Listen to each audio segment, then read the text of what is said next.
રાજકોટના જંગલેશ્વર વિસ્તારમાં આવતીકાલે મેગા ડિમોલેશન થવાનું છે. એ પહેલાં જ અત્યારે જે છે તે જે લોકો છે તે સ્વેચ્છાએ પોતાના મકાન ખાલી કરી રહ્યા છે. આપ દ્રશ્યોમાં પણ જોઈ શકો છો કે જે રીતે અત્યારે જે છે સામાન ભરીને અહીંથી આ લોકો છે તે નીકળી રહ્યા છે. ખાસ કરીને અહીંયા છેલ્લા ઘણા વર્ષોથી આ સ્થાનિક લોકો આ જ જગ્યાએ રહેતા હતા, પરંતુ હવે તેઓ જે છે એ મકાન ખાલી કરીને જતા રહ્યા છે. અહીંયા આપણે જે રીતના લોકો છે તે અત્યારે પોતાનો સામાન ખાલી કરીને જઈ રહ્યા છે.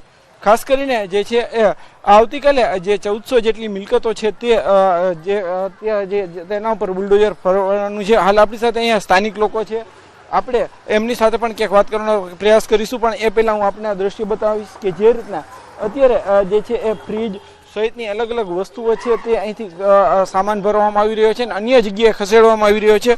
હાલ જે રીતના સ્થાનિક લોકો છે, ભાઈ આપ કેટલા વર્ષથી અહીં રહેતા હતા અને ખાલી કરી? અમારા 40 જેવું થઈ ગયું, 40 વર્ષ ઉપર થઈ ગયું, 42 વર્ષ જેવું થઈ ગયું. હવે મકાન ખાલી કરવું પડે? હા, તકલીફ તો પડે ને. અહીંથી ક્યાં જવું અમારે ગોતવું પડે. આ બીજે સગવડ છે, બીજા અમુકને નથી, એને શું કરવાનું? કેવી મુશ્કેલી પડે? મુશ્કેલી પડે જ ને. કેટલી યાદો તમારા આટા બારગામ જવું પડે. આટા મજૂરી કામ હોય.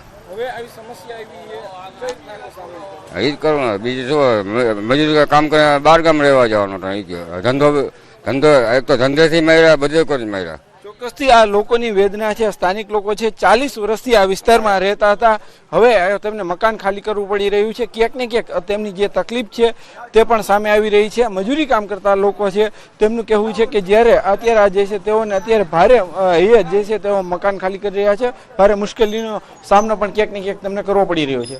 હાર્દિક જોશી, ન્યૂઝ 18 ગુજરાતી, રાજકોટ. અમારા સંવાદદાતા હાર્દિક જોડાયા છે જંગલેશ્વર વિસ્તારથી જ.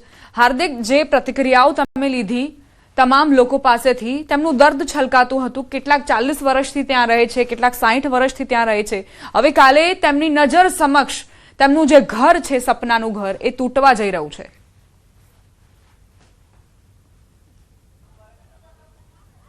ચોક્કસથી અત્યારે હાલ જે છે રાજકોટ મહાનગરપાલિકાના અધિકારીઓ પણ જે લોકોને સમજાવી રહ્યા છે કે તેઓ સ્વેચ્છાએ જે છે પોતાનું મકાન ખાલી કરે. હાલ આપણી સાથે અહીંયા અધિકારી છે, આપણે એમની સાથે વાત કરીશું. કઈ રીતના આખી કામગીરી હાથ ધરવામાં આવી? મારું નામ એસબી છૈયા, નાયબ કાર્યપાલક ઇજનેર, રાજકોટ મહાનગરપાલિકા. જંગલેશ્વર વિસ્તારમાં આજી નદી કાંઠાનો વિસ્તાર અને ટીપી રોડ વિસ્તારનો જે ડિમોલેશન આવતીકાલથી કરવાનું છે, તેના માટે આજનો દિવસ છેલ્લો દિવસ છે.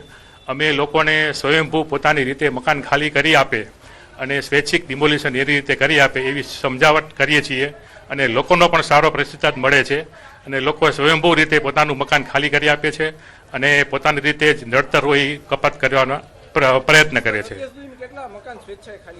અત્યારે અમારા વિસ્તારમાં લગભગ 20 થી 25 મકાન તો ખાલી થઈ ગયા છે.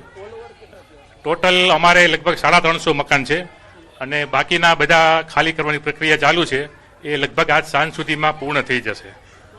જે રીતના અત્યારે અહીંયા રાજકોટ મહાનગરપાલિકાના અધિકારીઓ છે તે ક્યાંક લોકોને સમજાવી રહ્યા છે, તો બીજી તરફ લોકોનો સામાન છે તે ક્યાંક લોકો છે તે જાતે જ અત્યારે જગ્યા પરથી ખસેડી રહ્યા છે, અત્યારે જે શિફ્ટ કરી રહ્યા છે સામાન અન્ય જગ્યાએ. જે રીતના લોકો છે તેમનું દર્દ પણ સામે આવી રહ્યું છે, કેમ કે લોકો રડતા રડતા બોલી રહ્યા છે કે તેમને તેમનું મકાન ખાલી કરવું પડી રહ્યું છે. ખાસ કરીને અહીંયા અન્ય ભાઈ જે વ્યક્તિ છે, આપણે એમની સાથે પણ વાત કરીશું. શું કહેશો, અત્યારે તમારે તમારું મકાન ખાલી કરવું પડી રહ્યું? હવે આમાં હું મકાન જેવા કે એરિયા જ નથી, હું મકાન ખાલી કર્યો. તકલીફ તો છે ને, મકાન બકાને ગયા છે ત્યાં વટાણે કોકના ઘરે મકાનમાં બધો માલ સામાન રાખવા જવો પડે. હવે અત્યારે તો હગાવને કહી છે કે અમને રાખવા દો, તો એ હેલ્પ નથી કરતા. હવે ચોક્કસથી જે રીતના અહીંયા જે અત્યારે સામાન છે તે અન્ય જગ્યાએ ખસેડવામાં આવી રહ્યો છે, લોકો છે તે અત્યારે પોતાનો સામાન અન્ય જગ્યાએ ખસેડી રહ્યા છે. કેટલીક મહિલાઓ રડતી પણ જે છે એ સામે રડતી પણ દેખાઈ રહી છે. શું કહેશો કાકા, અત્યારે સામાન છે તે અત્યારે કે ખાલી કરવામાં આવી રહ્યો છે, કાકા કેવી તકલીફ પડતી હોય છે, શું સમસ્યાઓ? આ સમસ્યામાં તો ભાઈ એવું છે ને કે અત્યારે બિચારા એક તો રોજાદાર હોય છે, રમજાન મહિનો છે, રમજાન મહિનો છે, મુસ્લિમનો જ વારો છે અને રોજાદારો છે. તકલીફ એટલી પડે છે કે એની વાત જવા દો. આ એક પોલીસ એટલી બધી ઉતારી મૂકી છે, પોલીસની ફોજ, કે જેને ભેજ ઉભો કરી દીધો છે એક જાતનો.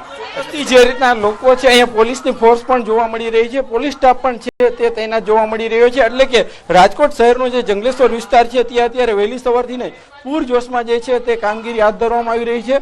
ક્યાંક ને ક્યાંક લોકો છે તે સ્વેચ્છાએ મકાન ખાલી કરી રહ્યા છે, તો તંત્ર દ્વારા પણ સતત તેમને સમજાવવામાં આવી રહ્યું છે. ખાસ કરીને આ વિસ્તારમાં મુસ્લિમ લોકો વધારે રહી છે, તેમને જે છે રોજા ચાલી રહ્યા હોવાના કારણે પણ અનેક મુશ્કેલીનો સામનો પડતો હોવાનું સ્થાનિક લોકો પણ કહી રહ્યા છે. જી હાર્દિક, ગઈકાલે પણ કેટલાક મકાનો સામે કાર્યવાહી થઈ હતી, તે વિશે કોઈ જાણકારી અને આવતીકાલે કેવા પ્રકારની કાર્યવાહી જોવા મળશે? ચોક્કસથી ગઈકાલે એક જ દિવસની અંદર 200 થી વધુ મકાન છે તે લોકોએ સ્વેચ્છાએ જે છે એ દૂર કર્યા હતા. હાલ અહીં બહેનો છે, આપણે એમની સાથે પણ વાત કરવાનો પ્રયાસ કરીશું કે જે રીતના એક મહિલાઓ હોય છે તેમને ઘરની સૌથી વધુ ચિંતા થતી હોય છે. ખાસ કરીને જે રીતના અહીંયા જે મહિલા છે આપણે એમની સાથે પણ વાત કરીશું. બેન, શું કહેશો, અત્યારે કેવી તકલીફ પડે છે? શું અત્યારે તકલીફમાં તો કોઈ વાત જ જવા દ્યો. અમને ઘરના બે ઘર કરી દીધા, અમને આશ્રય દીધો નથી. અમારું કઈ ને મુશ્કેલી જો હેરાન થાય છે. ખાધા પીધા વગરના રોજ આતા માણસી ભાઈ, પણ એને ઉપર વાળો નહીં મૂકે. અમે ક્યાં જઈએ? અમારા નાના નાના બચ્ચા, અમે રોઈને અમે હેરાન કરી નાખ્યા. હું 27 વર્ષે મારા સસરાની 50 વર્ષથી રહે છે આયા. હવે આ કેમ અમે બનાવ્યું છે ને અમારું બધે, કોઈને ઘર મુકતા મન થાય? અમને થાય છે એમ થાય કે અલ્લાહ અમારી માથે કેવી મુસીબત આવી. બેન છે તે રડી રહ્યા છે, એની આંખો છે તે ભરાઈ ગઈ છે. ક્યાં જાય? હવે ક્યાં જશે, શું કરશે, તે તેમનું દર્દ છે તે તેમને છલકાઈ રહ્યું છે. આમ બેન છે તે સતત રડી રહ્યા છે. જોકે અહીં આ વિસ્તારના અનેક લોકો એવા છે કે જે તેમનું દર્દ છે, તેમની તકલીફ છે તે જોવા મળી રહી છે. બેન છે તે સતત રડી રહ્યા છે. હવે કઈ જગ્યાએ જવું, શું કરવું, તે પણ તેમના માટે એક સૌથી મોટો સવાલ છે તે જોવા મળી રહ્યો છે. જી હાર્દિક, ત્યાં જે હાજર અધિકારીઓ સાથે શક્ય તમામ વાતચીત થઈ શકે કે એ જાણી શકાય કે કેવી રીતે હવે કાર્યવાહી જોવા મળશે? કારણ કે અહીં જંગલેશ્વર વિસ્તારમાં માત્ર મકાનો નથી, લોકોની લાગણીઓ જોડાયેલી છે, એટલે એ લોકોની લાગણીઓ પર જાણે કે બુલડોઝર ફરવાનું છે. મુદત દીધી છે તમને 3 મહિનાની.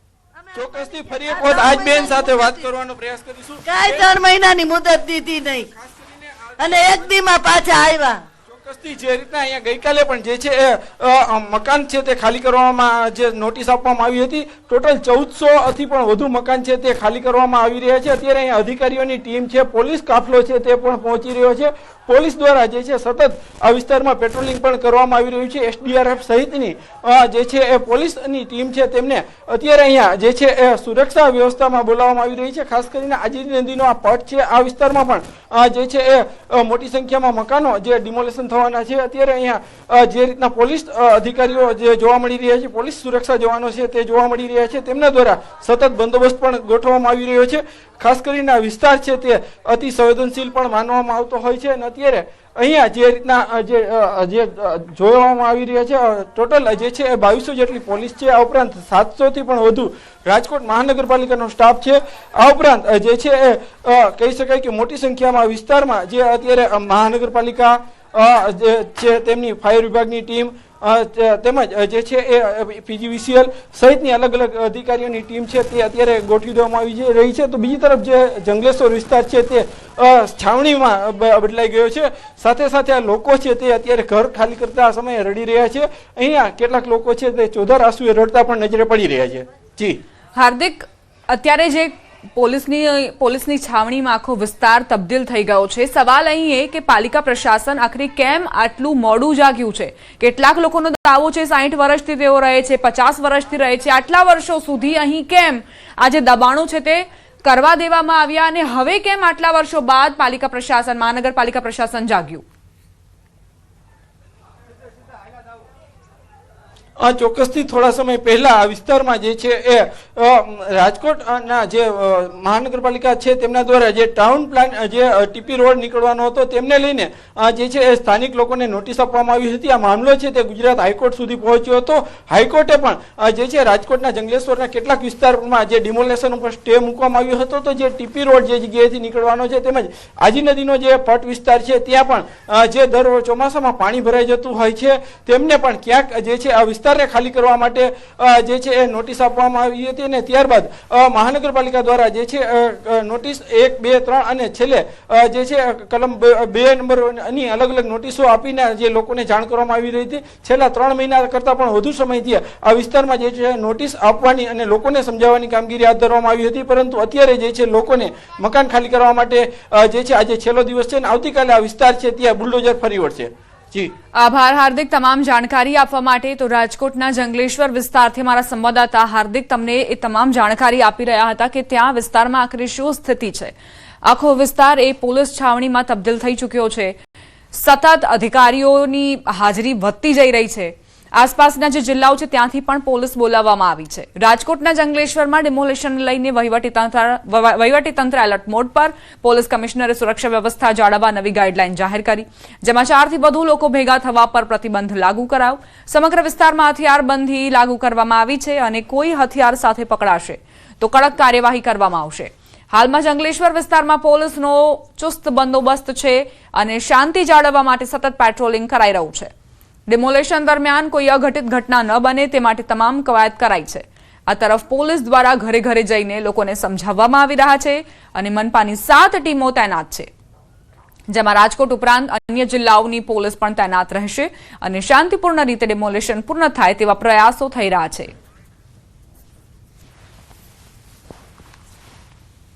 બધાના ઘરે ઘરે જઈ અને એને સમજાવવાનું ચાલી રહ્યું છે અને એની સાથે જે રાજકોટ મ્યુનિસિપલ કોર્પોરેશનની 7 ટીમો છે, 7 ઝોનમાં એમણે વહેંચી છે, એની સાથે સાથે અમારી પણ ટીમો કાર્યરત છે.